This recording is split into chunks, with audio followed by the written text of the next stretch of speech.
Made it back. Okay, check out this. Scotland. Yeah, I had to buy this. So my middle name is Scott. We have lots of ancestry in both Scotland and England, both Sue and I. Sue's maiden name, Colt, C-O-L-T, is total Scottish. Palmer, I mentioned this before, is all English. But if you go on my mom's side and, all that, then we have, Scottish blood in us. And I would say a lot that listen to this channel have that blood in them. We really felt it. This was an amazing tour. It was it was titled "Traditions of Christ in Ancient Britain." Chris Kimball was our guide, in a sense that she had done a lot of research over the years about these sacred sites in Great Britain. She does the same thing in France, of Christ and his followers and the influence of the early church in ancient France and ancient Britain. We did the Great Britain, or the United Kingdom, if you will. I learned so much, and I know many of you know so much more about this than I do. But I have a platform here that I can express some things. Now, Sue and I are going to do a more in-depth thing. She took meticulous notes.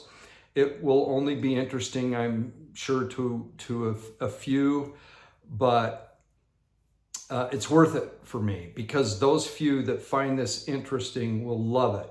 And many of those few, say there's 50 that are interested in it, I would say well over half of them might not have the opportunity to ever get there. And so this will be really helpful. But so much information. I had a hard time processing it all. In fact, I kind of compared it to timelines of the second coming, which to me, they're like, wow, okay, that's cool. But it just, the 3.5 and 3.5 and 7 years of tribulation based on this and Daniel and blah blah blah. I can't process all that. I look for signs. I read the scriptures and all that. But the same is with a lot of this that you learn here, is that there are things and situations. We learned about ley lines, energy lines that travel through the earth. I've known about not particularly ley lines, but just the energy and water. I used to call them divining rods or witching rods, dowsing rods. We learned about that as well, and how these sacred sites in Great Britain line up with each other. We learned that too with the Great Pyramids. We've known about this as a family. I've told you I've been a fan of Ancient Aliens for years, but the alignment and where many of these ley lines cross throughout the world are very, very significant, and how they connect all these dots. So the pyramids in Giza, the Great Pyramid, and the other pyramids there, how they're shaped like Orion's belt, and how they mirror the ones in Teotihuacan in outside of Mexico City, north there, the Pyramid of the Sun, and they're set up in a really similar manner and have the same footprint. The Great Pyramid and the Pyramid of the Sun have the same footprint. The Great Pyramid is taller, but and that equals the circumference of the earth, as far as being a replica, in a sense, how they're true north, face true north, and just all these things that the ancients knew. They had this knowledge, and this esoteric view of these sites is very appealing to me. I don't understand everything, but I feel it. I feel it. I feel the truth of it. Stonehenge, nothing to do with Christ in that sense of the early church or anything like that, but just the cool. Now, just the cool feeling of it. But some people will go, "Oh, that's weird," or "You shouldn't get into that." Well, you shouldn't get into a lot of the things you do either. No, I'm just kidding. I see absolutely zero wrong with it and everything positive about exploring all these things. I think that's why some people have an issue with the early church in the latter days with Joseph Smith, and they look for all these reasons to think, oh, there's no way he used a seer stone. It's much more normal that he would use an ancient breastplate and peep stones, part of the Urim and Thummim, to translate it. I suspect it's not so much the instrument, but the ability that Joseph Smith was able to obtain through his faith in Christ and his atonement that allowed him to do this. And I think he was bestowed with the gift of being a seer in every sense of the word. Not just a title, but actually being a seer, could interpret languages. I don't know if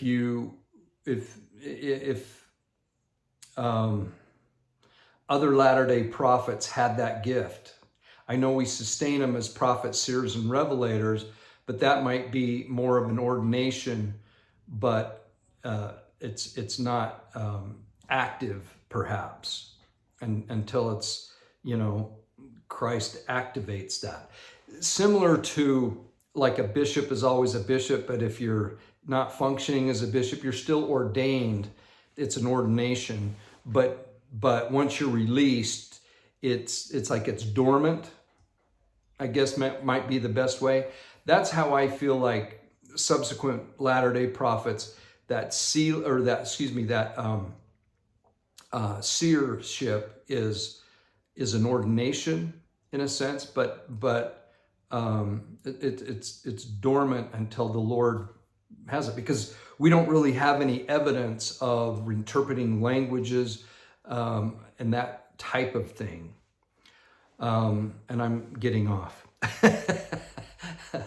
But learning of this, but then also seeing historical sites, castles, cathedrals that had these major significance and major events taking place in different places, all around London.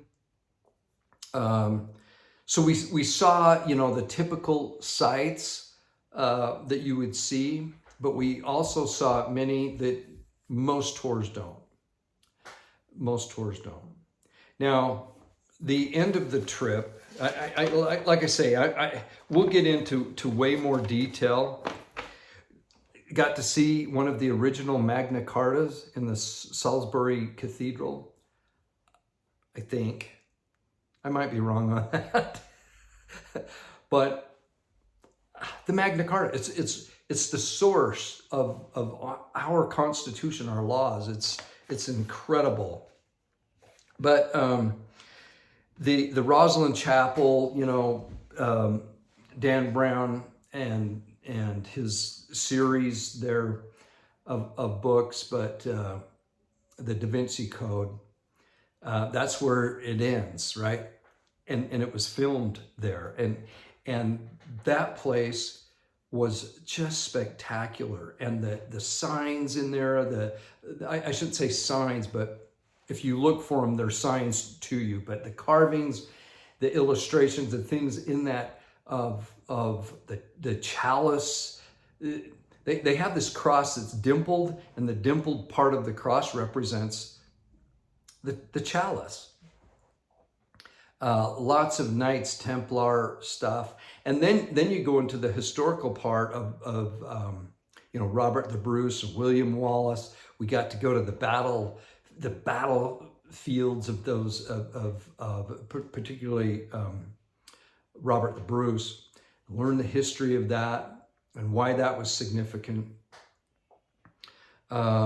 our guy, David, his last name skips me, but I've never been around a more gracious, kind, total British man, and took care of things from beginning to end. So he was more of the local guide and making all the arrangements for our places and things, and getting us right into sites when people are waiting in line, you know, because some sites were busy. But the last few days, and I want to talk about the last couple of days in particular, and Rosalind Chapel is part of that. But this David, I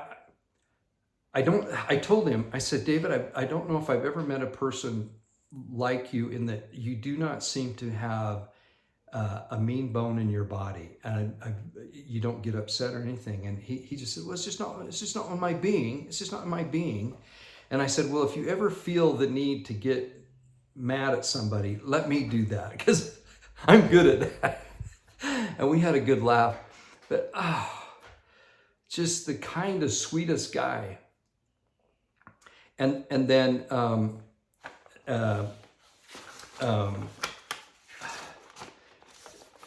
Chris Kimball brought out more of the, I guess, a Latter-day Saint perspective in one sense, but combining that with these awesome legends that tied us to Christ in Great Britain. So the combination was just perfect. It was through Legacy Tours. I'll put the link for them. And this is a tour group that, like I said in a previous video, that I introduced Mark and Jill, that own Legacy Tour along with Chris.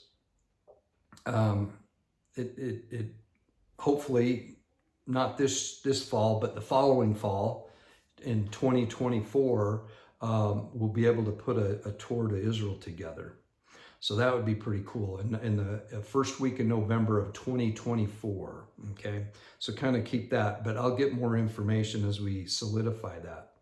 But usually these tours that they do are smaller groups, and they take care of every detail. It's awesome. So, but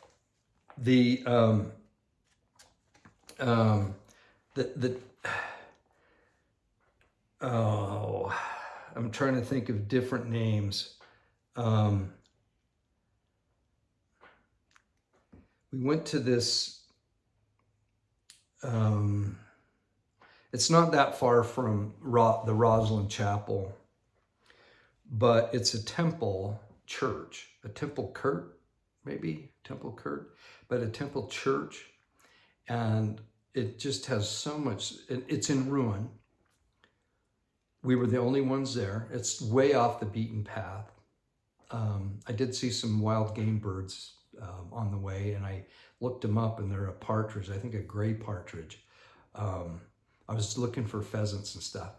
The hills, the rolling green, beautiful, full of sheep. I would say sheep is by far the greatest herd animal there in raising. There's also, lots of cattle as well, and horses. The other cool thing is they allow people with dogs virtually everywhere, in restaurants, everything. We ate in a pub in Cambridge. It's famous pub, which it's so famous I can't remember the name of it. But, a lot of very intelligent people who went to Cambridge, right? Sir Isaac Newton being the most famous. But this pub, I got to right behind me and to the side of me, because it was jammed, with people. And I had traditional fish and chips. The lady had a nice big lab there that made me feel so at home, But people with dogs, it's just, they allow it, they encourage it, they have, and instead of, clean up the dog poop, it's the fouling. Clean up the fouling of the dog. They're very proper Scottish or British down in England. In England, same. All through Great Britain, dogs. So that's a little bit of just a taste. But we discussed a lot about the Knights Templar. We discussed a lot about, so in Glastonbury, the Chalice Well, where supposedly Joseph of Arimathea in that area buried the chalice of the Last Supper. It's a legend, right? But this Chalice Well area has such a great spirit. I'd see Sue crying, at times, not bawling, but just teared up. And she just said, wow, I just feel such a strong attachment with both ancestors and then the spirit. Good spirit. Great tour. It's good to be back. We were gone a couple of weeks. This Timothy Ballard situation continues, doesn't it? It continues. It's really challenging some people, and I do that with a smile, because although my smiles sometimes are like this, but I think it's good. Not good for Tim and his family. I have been consistent in saying, look, I'm not here to attack Tim or defend him. I just don't know about whatever. What really bothered me about the whole situation was this statement by Doug Anderson, who is the head of media relations. I think it used to be public affairs department. It's there to protect the corporation and the image of the church. And if there's some sacrifices along the way, then so be it. And that's how I feel this turned out. Now, it is very, very interesting that nothing of any nature with Tim that I was aware of, and I don't follow Tim. I've never bought any of his books. I've never read any of his books. I know people who have, and they've really enjoyed them. The Hypothesis books, that he has. And I know he's a very patriotic person. I shouldn't even say I know that. I've heard that. He's not a guy I follow. I've never gone to any of the conferences that are kind of headed out by Rod Meldrum, but I think Timothy has spoken of those and talked about things there. I've never gone, never heard him. So I'm not here. But when I've been consistent in stating that first statement that came out, and I think the words that he did things that were morally unacceptable to the church, and that he broke the trust or something like that of President Ballard by using his name to gain money or to gain influence with people, using President Ballard's name. And that's really kind of strange. I think Tim has maintained that the church has not reached out to him. Now, I know that I received an email, and Troy Abels with Last Dispensation, he and I had talked a little bit while we were on our trip, just to, not to conspire or do anything, but just to share, what's going on. And he had contact, but I got I think it was a comment, but I also received some emails. I received some emails from an individual that was actually on the tour with Timothy, and other people have had, that YouTube. I know Quick. I haven't watched much YouTube while we were on our trip, just trying to soak in, trying to live in the moment, right? But a little here and there. So people are all kind of, putting their sides. There's even been a guy that worked for Underground Railroad that has a YouTube channel that he put out saying, what a scumbag Tim was, and a narcissist and all that kind of stuff. But it is interesting that we didn't really know any of this until it got leaked out that Tim was going to run for the Senate. And that seems to be a very triggering point. And then you have the Vice news outlet that the church, Doug Anderson, actually responded to them, which is, that to me is kind of odd. But if you're media relations and Vice is part of the media, then I guess it makes sense. But to have no explanation as to why Tim was did things that were immorally unacceptable, to make that accusation without being specific, I think is kind of weird. I doubt he'll run for Senate. That's just my opinion because of this now. So mission accomplished. I think there was, whether it was organized or not, who knows, but like-minded people, I think, are thrilled, both within the church and members of the church that aren't employed by the church or have ecclesiastical authority in the church. I think there is a faction there, a pretty big faction, that would much rather have a Romney type guy representing both the state of Utah in the Senate as well as BLDS. Would be much more comfortable having a Romney type than a Tim Ballard type. Tim Ballard is all about border security and all that. And I listen, okay, so this is where I want to focus the rest of this video, is my experience with media relations or as a mission president and in Utah, and the public or the public affairs department. I think they're one and the same now. It used to be public affairs. I think it's media relations now. But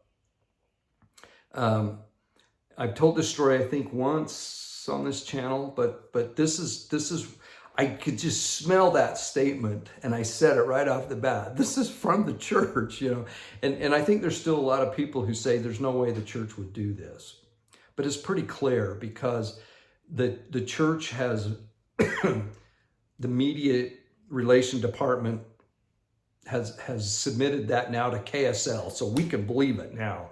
And Deseret News, bam, it's the authoritative statement from the church. Now, a lot of people will say, well, it doesn't have the church seal on the statement. It's just an email, so therefore it's not from the church. I say no. There's lots of things, lots of statements, lots of emails, lots of correspondence that aren't going to have that official emblem and still are from the church, okay? Sorry. But here's what happened to us. So, as a mission president, every spring and fall, you have a mission president seminar, okay? And I think this is worldwide. And so the mission presidents in a certain region and their wives would be grouped together, and you have a little, you know, few days of a conference. And sometimes it's at a nice place. So the ones in Utah, let's see, we had one up at Snowbird. These were the fall ones. We had one at the Homestead and one down in St. George. So all the mission presidents and their wives in Utah would gather. And I can't remember, I think with the Temple Square mission and the service mission president, I think there were like maybe 10 or so. And then I think there were 7 or 8 proselyting missions in Utah. So that group would get together, and you'd have several general authorities at those conferences. And in this particular our case, it was the Utah, and I don't think they were the area presidency at the time. I think now they are. They changed that leadership definition quite often, but anyway, general authorities over the region of Utah. And then we would usually have an apostle visit. Okay. So that was in the fall. In the spring, we would have just a 2-day conference. That was usually a 3-day conference. In the spring, we'd have a 2-day, I believe it was, and that was at the Joseph Smith building. And we would have the same group there. So I should have brought some cardio in here to keep my throat moist. So anyway, this time an apostle came. I'm not going to give any names. But an apostle came, and he told us this really cool story about the Alamo. And you guys know the story. And I think it was Travis, was it William Travis? See? You'll Google it. You all know. But he put his sword and drew a line in the sand. And he's like, who's with me to defend the Alamo, to defend this? And, you know, this is where we had Davy Crockett. We had Jim Bowie, the Bowie knife, right? We had these kind of Western heroes that perhaps their lives were embellished a little bit to romantically make them bigger than what they were, but regardless, they were there. And I think it was Jim Bowie, I think, that was actually was sick in bed, and he wanted somebody to lift his bed over that line because he was going to be fighting for the defense of the Texas region there. And of course, Sam Houston was in a different area at that time doing the same thing. So what this apostle said was that we need to think of Salt Lake City as that place. And he said, we're not doing a very good job. Salt Lake City is the center, the location, the central stake of the church. And he mentioned, some local political leaders that got elected that have nothing to do with the church, and yet this is the central stake. Why are we're giving in and allowing the world to take over? There was no mention of don't say anything about this to us as mission presidents. There was no mention of anything. And I'm pretty sensitive as to what to say and what not to say. But later on, to other groups and whatnot. But it was really good. He even had one of the general authorities go up and draw an image of the Alamo up there and on the chalkboard. And this was actually in a mission president seminar that was in the Joseph Smith building. So it would have been in the spring. So anyway,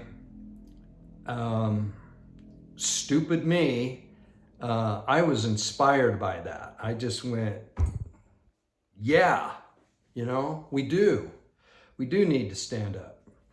So I can't remember what day of the week that conference was, but in a few days after that was a Sunday, and Sue and I were asked to speak at a student, or not a student, but a YSA ward associated with the Taylorsville YSA stake, and it's on the Salt Lake Community College campus in Taylorsville. They have a beautiful campus, big building, right? Institute building with chapels and several wards there. So we speak, and I don't mention the apostle, but I do mention, it was in a meeting that we were in. I don't give names, and I said, you young people, this is time for you to make your stand and defend the faith, defend the Church of Jesus Christ of Latter-day Saints, defend Christ, and draw that line and be on the right side of the line. And for me, it was a very benign challenge, really. It wasn't like over the top. I didn't use any war imagery, right? It was just, I did mention the Alamo, and I did mention that Salt Lake is the center stake. I did say that this was from a meeting that we were privy to. Okay, but I didn't mention which apostle, and I don't even know if I mentioned that an apostle told us. I think I just said that it was in a meeting that we had. And for me, I thought, dumb me, that you go to a meeting to inspire you how, to get your missionaries and the people that you are asked to speak to, invited to, motivated to make a stand, to go ahead and mention it. So I mentioned this. Well, as a mission president in Utah, I got in trouble one time because I didn't have my phone on. I'd been in a meeting, I put it on silent and got home late, went to bed, and apparently two of our missionaries got home late, and I got a phone call from a stake president because these missionaries were living in a member's home in their basement, and they got home at like 11:30 at night, and they this is kind of a side thing. This is just one of the nights in the life of a mission president. So the member called the stake president, was just livid that these missionaries got home late. So the stake president tried to call me, and I had my phone on silent. And this is 11:30 at night, maybe even midnight. So because he can't get a hold of me, he calls the church emergency hotline number. And anyway, by the time it got to me, it was the next morning, and there were so many mad people at me. And I was told under no circumstances do I ever turn my phone on silent. I keep it, and if they have to. And what ended up happening with these missionaries is they were way out. They had a huge area, and they were on their bikes because the church wouldn't. That's another story, but mission department said that they weren't able to have a car. So they rode their bike to their appointment, and one of the elders got a flat tire. They had no way to repair it, and they walked their bike back, and it took them that long to get back. That was their story to me. They could have been lying through their teeth. I don't know. I take their word for it. So that's what ended up happening. So from that point on, I always left my phone on. So probably 10:30 at night, I get a phone call that Sunday night after I gave this talk, okay? And it was from one of the presidents of the 70, who also had to, and I'm not giving names, one of the presidents of the 70. So there's 7 presidents of the 70. And this is one of the presidents of the 70. And he happened to also be over the Utah area. And he was mad. I haven't been chewed out like that since I was a kid in probably high school. I didn't even get a chance to speak other than the question was asked, did you give a talk in a YSA ward, and did you mention the Alamo? And I said, yes. And then that was about all my reply. And Sue was laying in bed next to me, and so she heard my end and could hear him through my cell phone. Very raised voice and very animated. And one of the things he said, he goes, I will never get a phone call from public affairs again over you and what you say. You will stop this, and you will not do this kind of thing. I'm like, I said, okay, I didn't think I did anything, and it went on. It was quite lengthy. I was crushed because I just didn't feel like I did anything wrong. And this is where I can, in a tiny, tiny way, because mine wasn't made public like Tim Ballard's was, but Tim's reaction video, the right after he found out about this, you've all seen it. It's when he's on tour. You can tell he's hurt, he's frustrated, he's like, what the H? And he doesn't even believe it came from the church. Well, I knew it came because it was one of the presidents of the 70 that just pounded me verbally. And it took some time for me to figure out what the issue was, like a long time, because nobody would explain anything to me. I was like, "What? Seriously, I'm on your team. This is what I said. I'm on your team. This wasn't that night. I was in shock. I had nothing to say. I just said, okay, fine, okay. I might not be the best thinker on my feet. It takes me a while sometimes. Occasionally, I get, ready right at the moment, but quite often it takes me a while. Well, the thing that stuck out to me, though, from that conversation, one-sided conversation, was that when here is one of the presidents of the 70, and he said, I will never get a call from the public affairs department again like I got for what you said in a sacrament meeting. So apparently somebody in that sacrament meeting felt offended of what I said, called the church, and it got to the public affairs department. And then they called the president of the 70, one of the presidents of the 70, to call me and nail me. So here is a paid person telling an ecclesiastical leader to control that guy.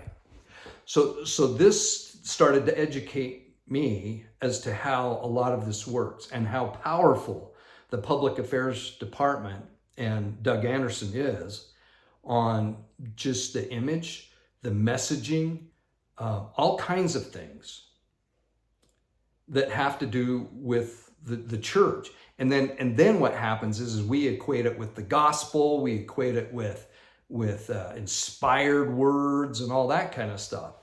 And this is where I feel like I have a little bit of insight about how things can work. Now, to continue this story a little bit, I can't remember the timing, but sometime after this, I got a call from another general authority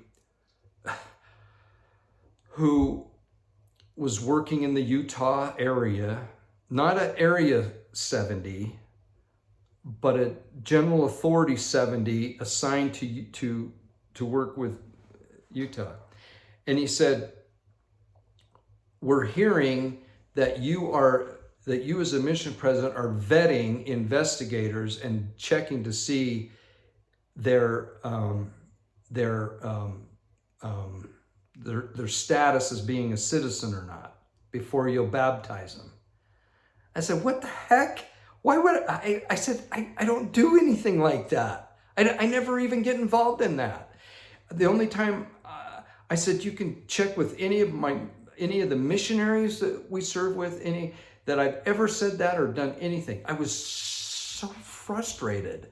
And I said, I just didn't, I haven't done that. And he said, well, I thought I would call and talk to you personally, and we just want to make sure. I never got, oh, we're sorry, never. Okay? So now I know that now the clock starts, or the gears start turning in my head. Sometimes it takes a while. And it was actually like a sledgehammer hitting me. What the issue is the line in the sand, the Alamo thing, was as if I was saying we need to build a wall. And then boom, the light bulb went on. There was an element, a big element, especially in the church, media relations, that of anti-Trump, anti-anything to do with this, okay? So I was like, ow, I get it. I get it. I know why they were upset now. Because this all had to do with, I'll just say, illegal immigration. And the mission department, the factions in Utah that worked with us, they were for open sesame, open the borders, let these people in so we can teach them the gospel, was what I heard in many meetings. And I mentioned this, so right at the same time, we're in a meeting with all the area 70s. It gets confusing, but this is just the area 70s that were assigned to different, we had 5 different coordinating councils in our mission. Coordinating council is usually a dozen or so stakes, give or take. And then assigned to a coordinating council is an area 70 authority. Might be the 8th quorum of 70. I don't know, not the first quorum. Well, there was a meeting with the 4 or 5 area 70s that were involved in the mission that we presided over, and our wives, at this dinner at one of the area 70s homes.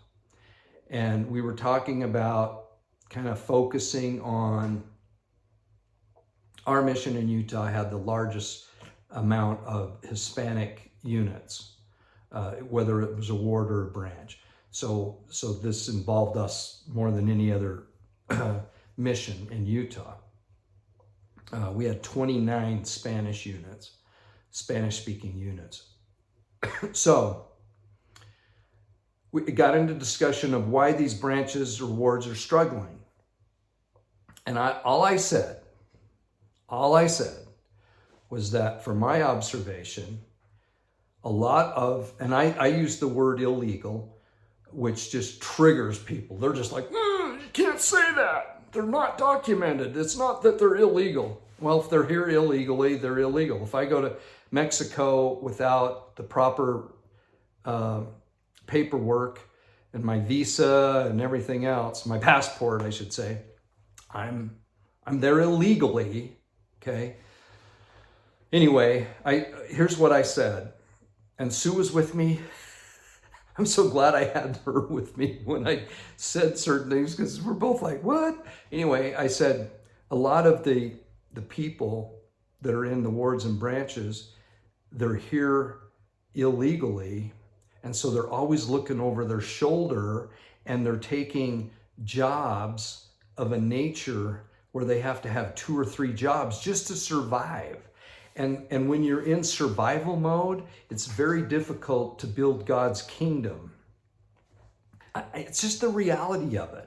It's just the reality of it. So if you have a ward or a branch and you're trying to get some traction and get things moving, if people are working 2 and 3 jobs, they don't have the energy to do anything other than job, rent, food, clothing, job, rent, food, clothing, job, rent, food, clothing, and then you're done. And I said we just had a ward mission leader, great guy, that was doing some work in Las Vegas. He was in West Valley living there with his family, but he had a job in Las Vegas. He goes there, and ICE came, and he's here illegally. They got him and took him to Mexico. So there you lose your ward mission leader. And this kind of thing happened, not a lot as far as people getting deported, but just living in the shadows a lot. So I bring this up. Well, one of the Area 70s was Hispanic, and he came unglued. He said, I came to this meeting and I made a U-turn because I missed the street I was supposed to turn, and I made a U-turn and it was illegal. Does that make me an illegal person? No. It's just a small thing. It's minor. And I said, look, you're doing something illegal for maybe a few seconds, and then you're back legal again. And it's a misdemeanor. If you're in a country illegally, the whole time you're here, it's illegal. I said, I don't know what else to tell you. I don't have a vendetta. We had DACA missionaries. I learned all about this stuff. We had situations where we had missionaries that weren't here legally but served in our mission because they had to stay in the States and be close. Some had to leave our mission and go to where they and serve the rest of their mission in the state that they came from. I've gone through it all. I never once thought any less of them or anything. Investigators, but the accusation was there. So guess what? You try to defend yourself. You try to defend yourself. You're like, I never did that. Well, shortly after that, I have I'm speaking in a sacrament meeting. Sue and I were speaking at a state conference, maybe, I can't remember now. But this one of the presidents of the 70, he was there, and he and his wife were presiding, and they spoke last. I think it was one of these meetings that it's like a collection of stakes, and they have a leadership meeting or something. I can't remember. Anyway, he said, well, in a couple of weeks, you're going to be in a meeting with Elder Ballard. Not then President Ballard, but Elder Ballard. And he said, President Ballard has a bullseye on you. You better mind your P's and Q's. I'm like, what the heck? What?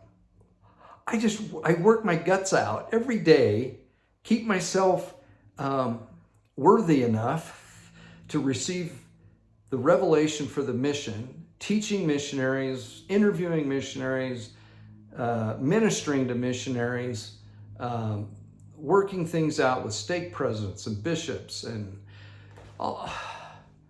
then now I have one of the chief apostles that has a bullseye on my back. I'm like, what the heck?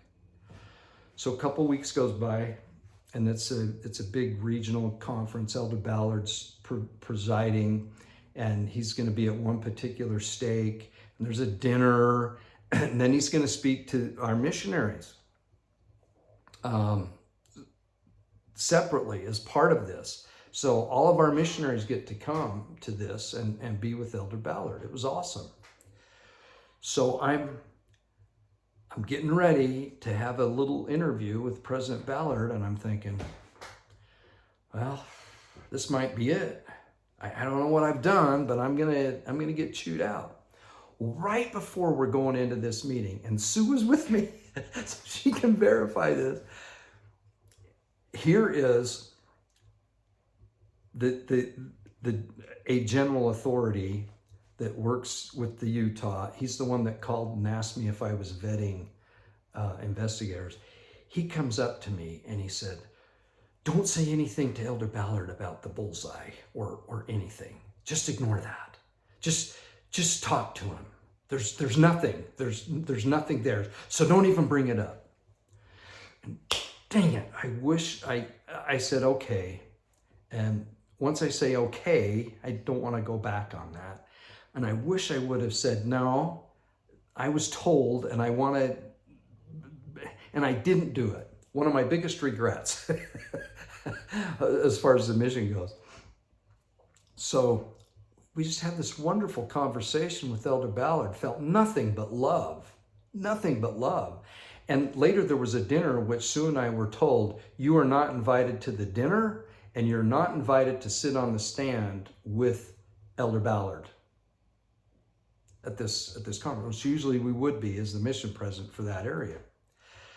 And I was told this by these general authorities. So I'm like, okay, that's fine. That's fine. So we get in there, we have our meeting with Elder Ballard. He's so nice. We have a meeting with the missionaries. and Elder Ballard, he put his arm around me. We taught the missionaries together. I have a picture that a missionary took secretively with his phone, because missionaries were able to have smartphones, right? And he took a picture of me and Elder Ballard with our arms together, or our arms around each other, teaching the missionaries. It was awesome. He was nothing but nice to me, and kind, and humble, and grateful for the work we were doing, and just super cool. He even made a mention of, he goes, where's this thing coming from? Actually, I better not talk about that, because I can't remember it exactly. It's not that it's secret or anything, but let me look at my notes and get it exactly. So, yeah, let me wait on what I was going to say until I vet it and make sure. So anyway, nothing happened. And I wish I would have just said, hey, this president of the 70 said that you had a bullseye on my back. What have I done? You know, but I think there was this perception that because I was just speaking what I thought was the truth and open, and maybe not using the most woke language and all that, saying illegal versus not documented and all that, whatever, you know, it is what it is. I think I get this the perception from these guys that I was a jerk, that I was evil, that I was standing in the way of the progression of the church, and I had these right-wing thoughts and philosophies that I was teaching missionaries, and I was like, hey, whatever.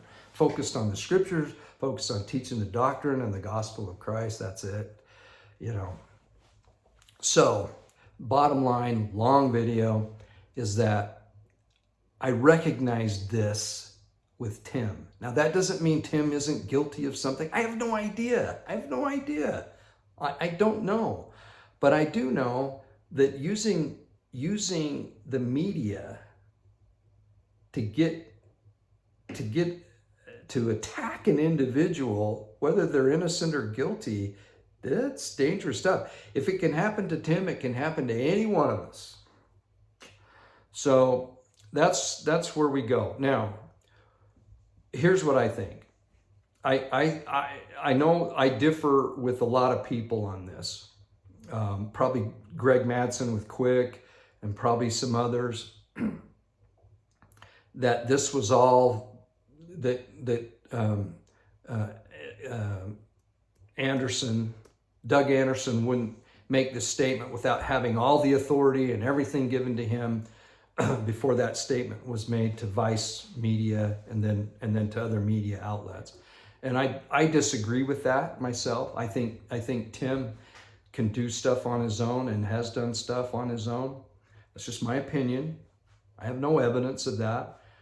But I don't think we will ever see a clarification from the brethren on this.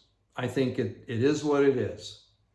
And I don't think Doug will ever receive a rebuke from the church, which is what I would like to see, but I don't think that's ever going to happen. I think they'll back their employees. It is a corporation, and Doug's an employee of that corporation. And so there could be lawsuits, there could be all kinds of things. And so you have the gospel and the doctrine and the restoration, the Book of Mormon, Joseph Smith, priesthood keys, modern day authority keys. You have all that, and then you have the corporation. And it's worldly. It's worldly. Someone put it really nice. You have the corporation, you have the gospel, restored gospel of Jesus Christ, which includes so much. And then you have the corporation, which is the corporation of gold. It's worldly. It's worldly. It really is. And you know, whether that's the way it should have been done or not, I don't know. It's not my pig, not my farm, so I can't really address that. But I can address that a corporation, once it becomes incorporated, you're subject to all what the world, and particularly governments, the restrictions and the guidelines, the law, everything to do with the corporation, the church is subject to now, the corporation.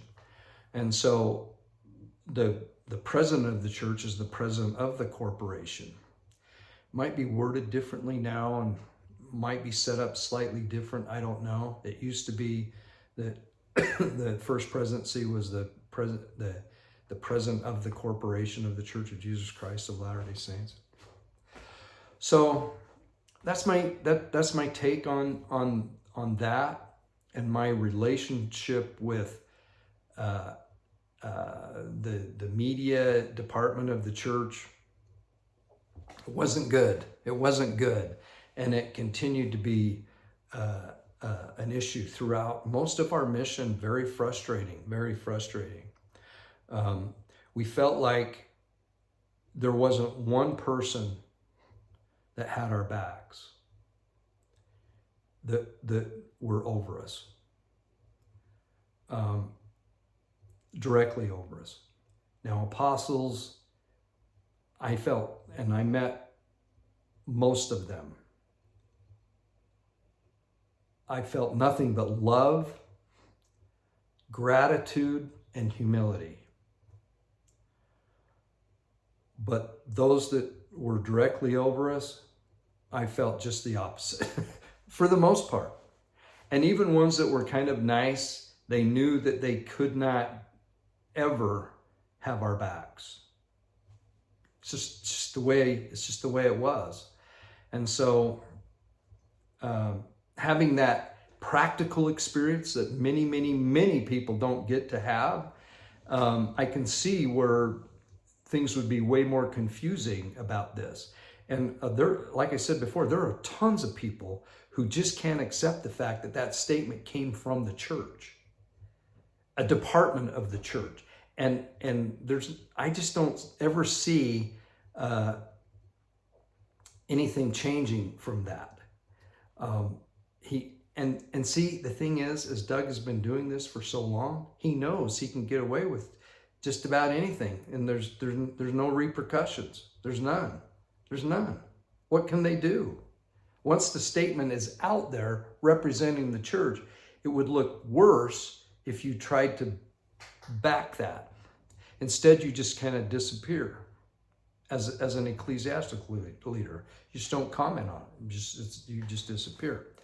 And so, personally, I don't think anybody from the church hierarchy has contacted Tim. That's just my personal opinion, based on people that were on the tour and that. I know there's been an aunt, I think it was, of Tim's that said that Tim had been contacted by not only President Ballard, but other apostles, and that they were all like, oh, we're so sorry this is happening. That personally, I don't believe that. I just don't. I think Tim would have expressed that. So there we are. We just continue. I do think this is definitely one of the signs of the times. There's division. People have to really figure things out. I know for a fact there are people that have left the church over this issue of Tim, of the Ballards, let's say. The Ballad of the Ballards. The Ballad of the Ballards. Somebody ought to make a song about that. But we're going to continue to have this sifting. We had it over the jab and the wearing this. We had that division. We've had the division over the alphabet soup within the church, right? And all that goes on. My prediction, I guess, and I think verified by Scripture, is that these divisions will continue. It's a sifting. It's a separation of the wheat and the tare. It's all this kind of stuff.